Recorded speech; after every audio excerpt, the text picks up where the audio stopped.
Yeah, come on up.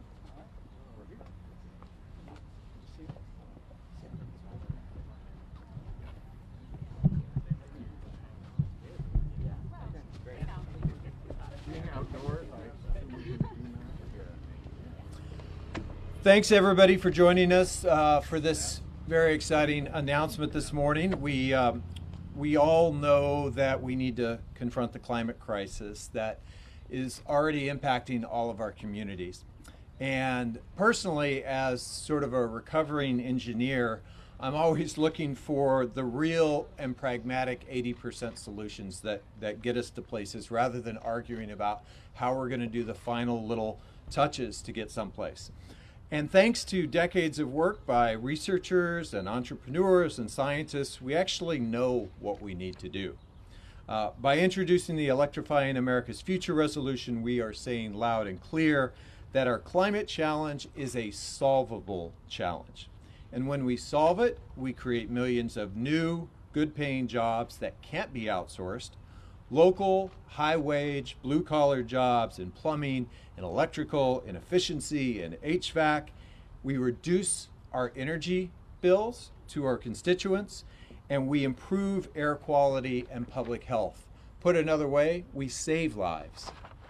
We already have the technologies that we need to address this problem. What we need are the right policies and incentives to transition to 100% clean and carbon pollution-free future. The key to this path is really to electrify nearly every device, machine, appliance in our homes, in our garages, in our businesses that currently use combustion. And that means replacing our gas ranges with safer induction ranges, replacing gas furnaces with heat pumps, and replacing our gas-powered vehicles, gasoline in this case, with better electrified alternatives. We urgently need to accelerate the adoption of these off-the-shelf, existing, proven technologies in all of our homes, businesses, and workplaces. Let me be clear, none of this is pie in the sky. This is pie that you can bake with the ingredients at your local grocery store. That's the point. And at the same time, we need to modernize the electricity grid, build much more clean energy generation, and continue on the path towards decarbonizing the entire electricity sector by 2035. Electrifying America's Future will dramatically reduce our carbon pollution, create millions of new, good-paying jobs, save lives and money, and secure a better, more equitable future. That's what Electrifying America's Future resolution is all about. The resolution lays out a clear vision for how we can achieve our climate requirements with incredible co-benefits. I like to think of this as an engineer's approach to climate action that America can and should implement right now. Many of these actions are policies that many of us have already been working on and trying to advance in the Energy and Natural Resources Committee to build a clean energy future. But I want to acknowledge all of the inspiration and all of the collaboration in particular that came from the organization Rewiring America.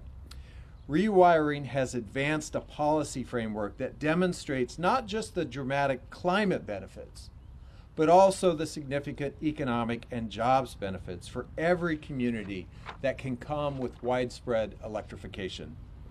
When I think about this issue, I always think about my dad. My dad was an IBEW lineman. The wages and the benefits that he earned by keeping the lights on for my neighbors were also my family's ticket to the middle class and to education. And the jobs that we'll be creating by Electrifying America's Future will look a lot like his job. We're talking about local, high-wage jobs that can't be outsourced.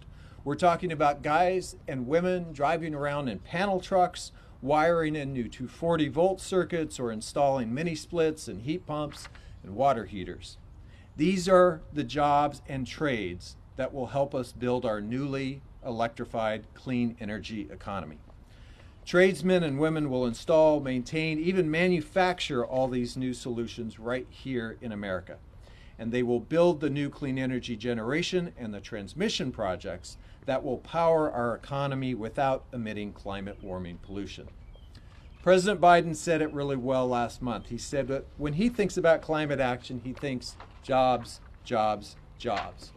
Well, this resolution, it lays out what those jobs will be and how we can prepare our workforce and our communities for all of these new opportunities. So let's get to work on this. And with that, I'm going to introduce my colleague, Senator Whitehouse, who will be followed by Senator Padilla.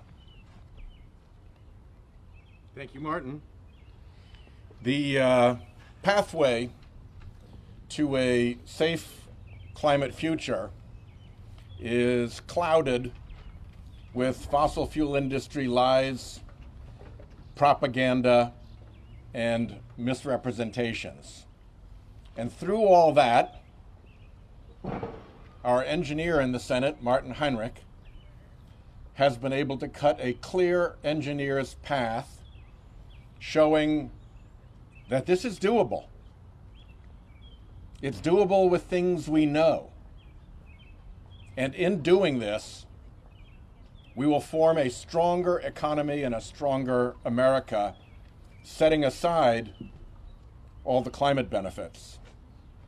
There are jobs here as we transition from fossil fuel to clean, renewable power. There are jobs at every level.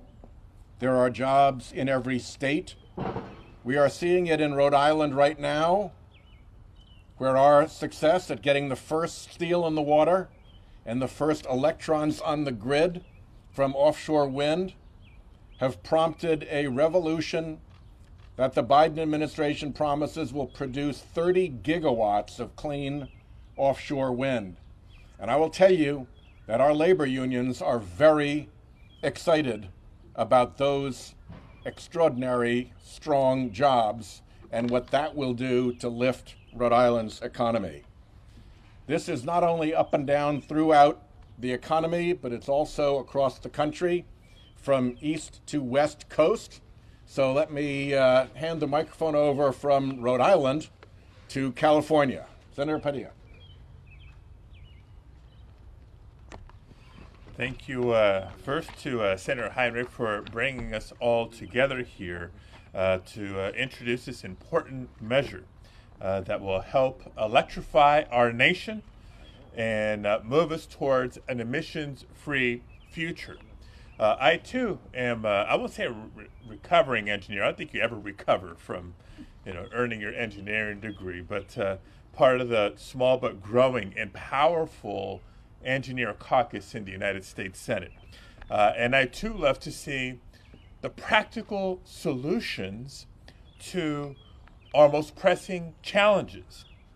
Electrifying industries like manufacturing and transportation and others, while also mindfully helping working families finance the electrification projects is going to be critical to helping achieve our emission reduction and climate change goals. In this moment of crisis for California and frankly for the nation, with increasing wildfires, heat waves, drought, rising ocean levels, we are reminded that we must end our reliance on fossil fuels sooner rather than later. We must act with urgency to decarbonize our economy if we are to prevent the worst impacts of our changing climate. So Electrifying America has the potential to meet our carbon reduction goals while also creating millions of good paying jobs with strong labor protections in the process. Further, rebuilding our infrastructure should also mean intentionally investing in communities of color, communities that have been most impacted by climate change, pollution, and environmental injustice. Now, I grew up in the working class community of Pacoima, California, in the northeast San Fernando Valley, where as children, it was not uncommon for us to be sent home from school early or kept indoors because of bad air quality. working class communities have for too long been on the front lines of the climate crisis. And so we also need to ensure that they're on the front lines of electrification efforts like the ones we're talking about today. Now, this resolution also calls for more access to higher education, vocational training, and the certification programs for electrification workers. So as we work towards a greener economy, we're also building a stronger and more inclusive economy. So here's the bottom line. We're all aware of the problem. We need to reach a net zero carbon emissions by 2050. But we also know the solution: clean electricity and an economy that is reconfigured to take advantage of it. We have the answers to tackle climate change. Now we're just building the political will to make the changes necessary to put fossil fuels behind us. Let's get to work.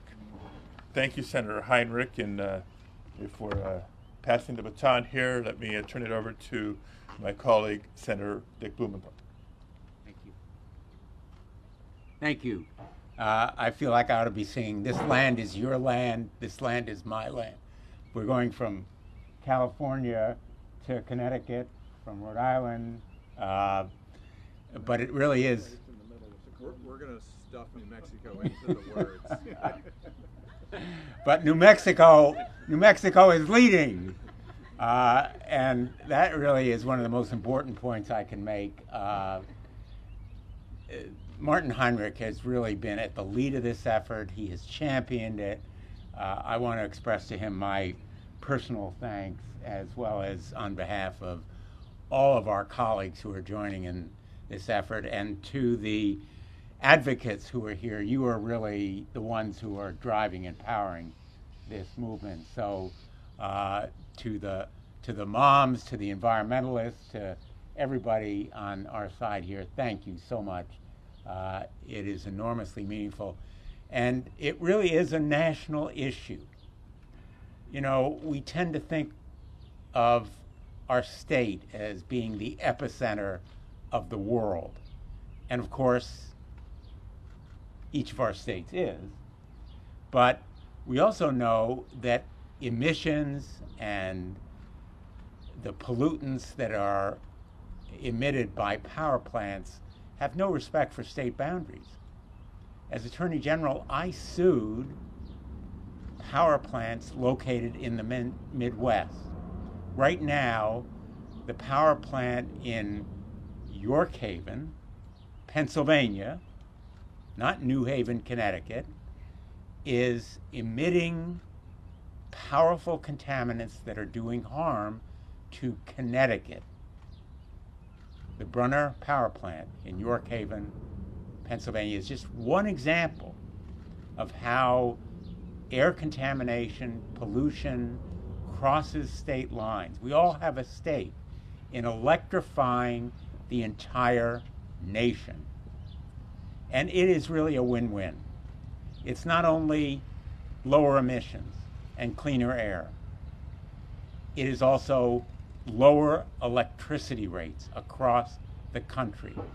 The more we mass produce electricity, learn how to transmit it and store it, and make sure that we use clean sources of energy, the lower the rates are going to be.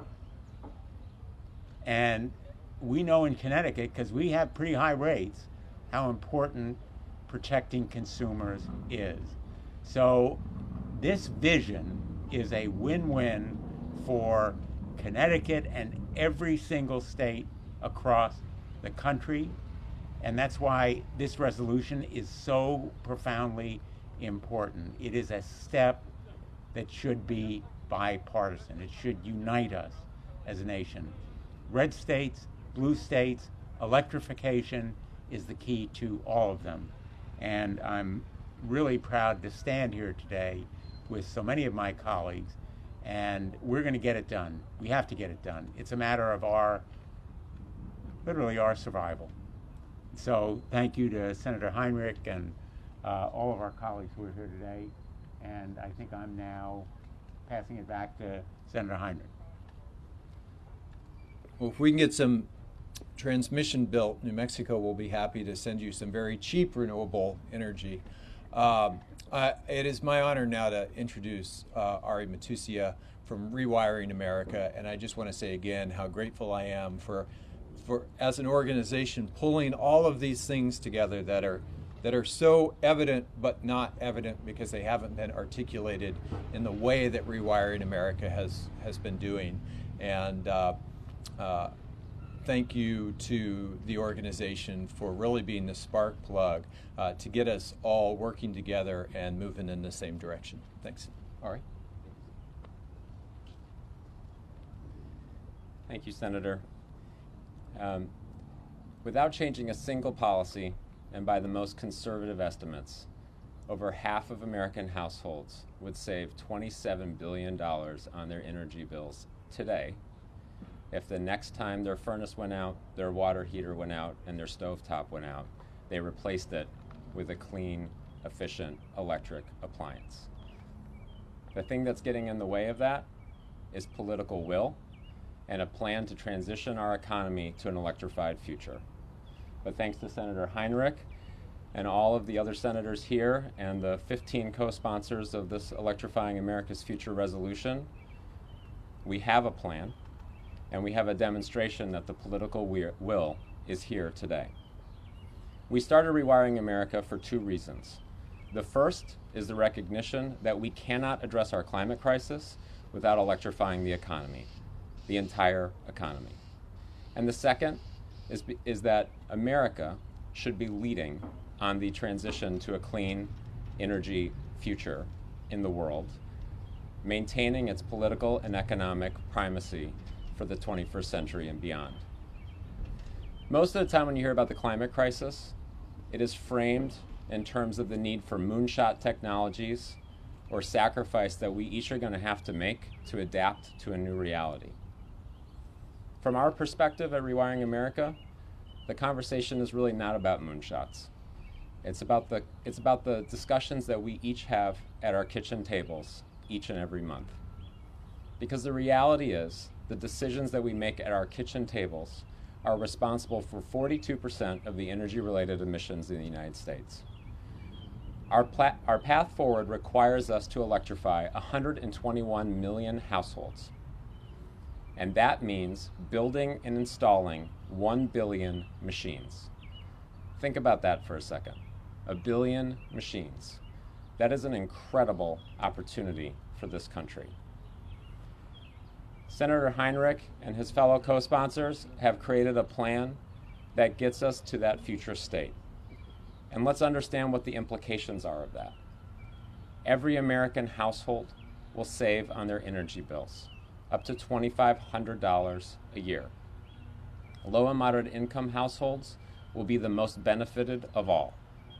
We will create millions of jobs in every zip code in the United States that can't be offshored or outsourced and that pay family-sustaining wages. And our families and our kids will be healthier and safer as a result of not burning fossil fuels in our homes, creating noxious pollutants that would make outdoor air quality standards, would violate outdoor air quality standards. We have the path forward now. Senator Heinrich and his colleagues have put forward a resolution that is our roadmap. We should follow it, and we are eager to join hands with them and all of our colleagues and friends in doing so. Thank you very much. It's my pleasure now to introduce someone who is actually doing this work, is making the rubber hit the road, is making sure that people who live in buildings that today where they're breathing air quality that frankly no one should be breathing are having access to the solutions that will really move public health forward and the climate forward together, not to mention bring down the money that we all have to pay every month for our electricity and other utility bills. Rose Steffens Booker is with Block Power, and they are leading the way and proving that this can be done right now.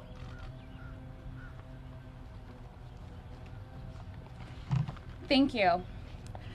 I am honored to stand here today among so many committed and fearless leaders like Senator Heinrich and others to speak on how we can address climate change together while also advancing energy and economic equity, cleaner air, and greener, healthier buildings. I work at Block Power, a minority-owned, venture-backed climate tech startup that focuses on analyzing, financing, and installing efficient and all-electric energy equipment in low-income buildings across America. We are committed to rapid electrification of our cities and states to help combat the climate crisis and improve health outcomes as we begin to emerge from this pandemic, to placing environmental justice communities first that have been long neglected and overlooked, and to launching several new clean energy industries to employ millions of Americans for generations to come. Now is the time to put Americans to work. Let us leverage advanced electrification technologies and equitable financing tools to green America's approximately 120 million aging buildings. On behalf of the entire Block Power team, I stand here today to say we are ready to green buildings for all people and address together, in partnership, the concurrent and connected crises, climate change, high unemployment, health issues, and economic and racial inequity.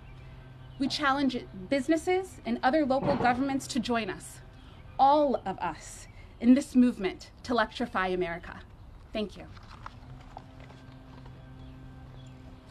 And now we're going to hear from Trisha Delawa Icono from Moms Clean Air Force, who have been a very persuasive voice on these issues in the last few years, and we're really grateful for their support.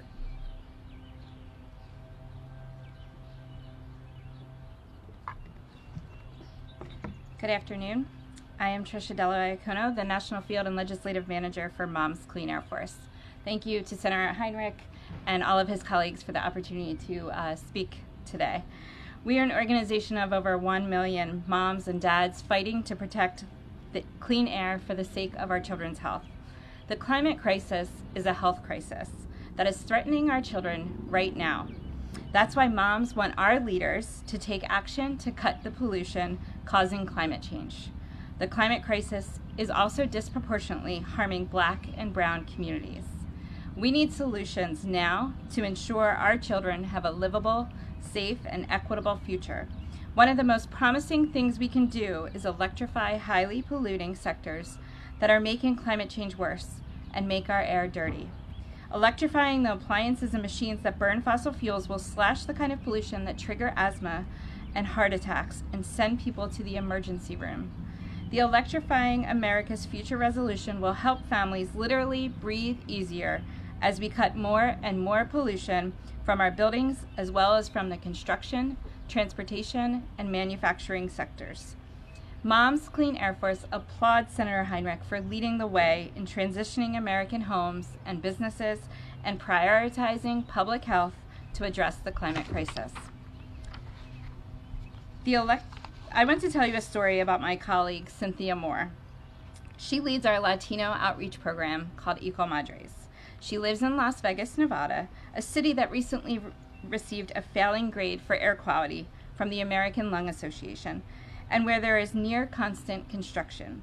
Cynthia says, there's just heavy vehicles 24/7, and since moving from a suburb to her predominantly Latino community in the city, Cynthia says the disparity in air quality could not be clearer, as her son, Liam, cannot go outdoors without having a bad reaction. Both she and Liam have suffered respiratory issues. While air purifiers work well indoors, Cynthia said, as soon as her son is outside, he breaks out in rashes and has trouble breathing. Cynthia is just one of countless moms who find themselves needing to protect their children from air pollution. And yet, we parents can't control the air our children breathe. We need our leaders to take action to cut harmful air pollution, to protect Liam in Las Vegas and all the children breathing polluted air. Electrifying vehicles, machinery, and appliances will go a long way toward cutting harmful pollution. With the introduction of the Electrifying America's Future resolution, we are just one step closer to addressing the climate crisis and helping people like Cynthia and their families breathe clean air. Thank you.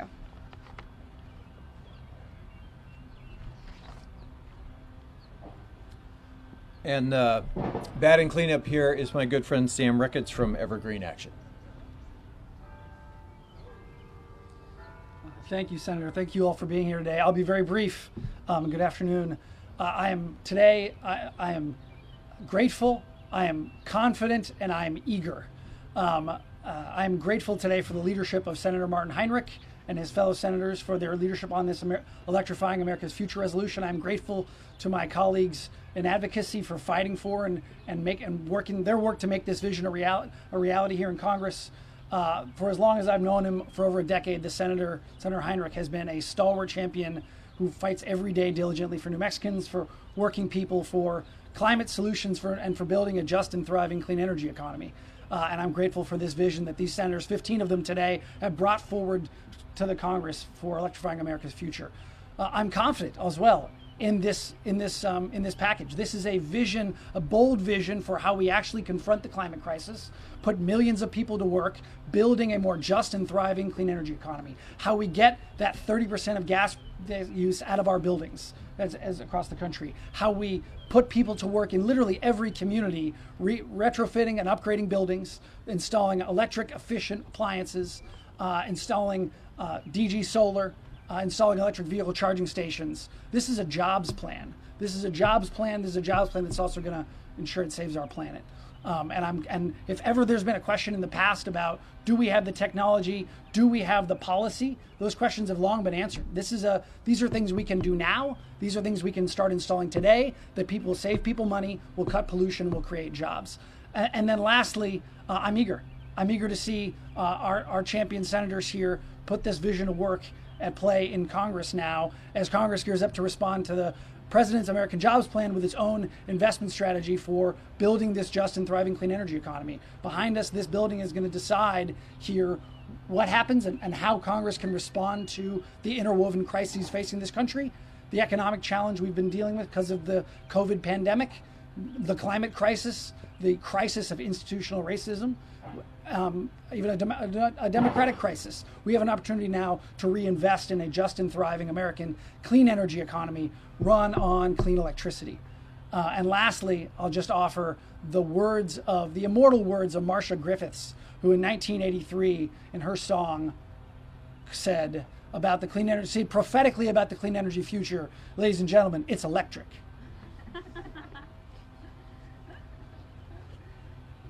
And with that, we'll open things up for questions. Shoot. Hey, thanks for doing this. Sam mentioned it a little bit, but I'm wondering, how much of this you see fitting into the current debate on infrastructure, and what a sort of rough, number for the kind of investment in these ideas that you're looking for is. I think what we're trying to do right here is create the narrative. That's why this is a resolution about how this must be informing our decisions on infrastructure. And then as we move forward, we're going to be working with all of these organizations and labor and many other groups to put the individual Lego blocks into the bigger picture, right? And make sure that not only the investments are there, but also investments in things like workforce to make sure that people know how to do these things, working with industry to make sure, I'll give you an anecdote, like most people, when they replace their water heater, it's an emergency. So if you don't have the heat pump, air source heat pump water heater on the back of the truck, it's not going in the house. You want hot water tomorrow, and if your in-laws are over, you want it now. So we need to figure out all of these friction points and use the jobs and infrastructure package to really be able to solve these friction points, because like you heard before, all of the technology is already here. It's about the training, it's about the financing, it's about each and every one of those little friction points that keeps us from doing what's already available. How do you think you ensure, these jobs are the kind of union good paying jobs you're talking about? Obviously, this isn't just about wind and solar, of course, but wind and solar is unionized at a lower rate than oil and gas. Yeah, and I think, one, we need to do a better job in those projects However, I've really had an enormous amount of luck working with IBEW as just one example on these transmission projects, on making sure that we have not only union, but in places where that prevailing wage, that it applies to these policies. And we're going to bake that in to not only this resolution, but to individual policies moving forward. And I think it's really important to realize that so many of these jobs are the kind of jobs that are already being trained for by the trade unions. I mean, when you think about a huge portion of this solution is about plumbing in new water heaters that also usually require a new 220 volt service and a new breaker in the service panel. Like, that is bread and butter, plumbers and pipe fitters, IBEW electricians kind of work. And we need to be responsive to that because we want these jobs to be union and prevailing wage. Are there parts of your vision, your roadmap, that you think will be an easier sell for Republicans? And are there aspects that might be a little bit tougher? I know there's been a lot of debate over, for example, electric vehicle provisions in the infrastructure package. Yeah, so I think the advantage of many of these things is that they haven't been subject to the culture war, but it doesn't mean that won't be the case a year from now. So right now, I think people intuitively get if you can swap out an appliance and save money, if you have the financing structure in place to do that, that's just a no-brainer, and it's something that any Republican who's a CPA is going to get right away.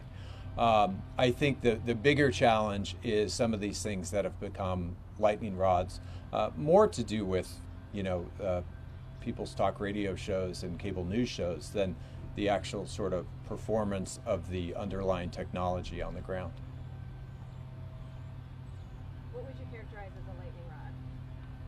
Well, I think electric vehicles, despite the fact that they have lower cost of ownership, despite the fact that they're a lot more fun to drive, speaking personally, I've got both. They have become just another weapon in the culture wars. That said, they're a giant opportunity for us to build cars here in America that we can export to the rest of the world. And I for one am very much looking forward to Ford rolling out their electric F-150 here this week. That's the kind of investment in the future of America that we should be making. What are the deadlines that you're operating under here? By what point do reconciliation instructions have to go to the committees for you to meet your whatever deadline you're operating under? So, not speaking for committee chairs, since I'm not the chair of the relevant committees here, but I personally think we need to do something on jobs and infrastructure before we leave for August break. Any question? The general feeling, again, I'm not speaking for committee chairs either, is that we've reached a critical mass. Sooner rather than later, we need to seize this moment. And I might just add on lightning rods, every one of these ideas on its merits makes eminent common sense, and our colleagues are going to hear about it when they go home over this break in the next couple of weeks. I think the American people are ready for it, and I don't think there's any part of this agenda which on its merits should be a lightning rod in the sense of attracting opposition. Thanks, everybody. Thank you. Appreciate it. Thanks, guys. Thank you. Being here today. Great job. You know what, so much.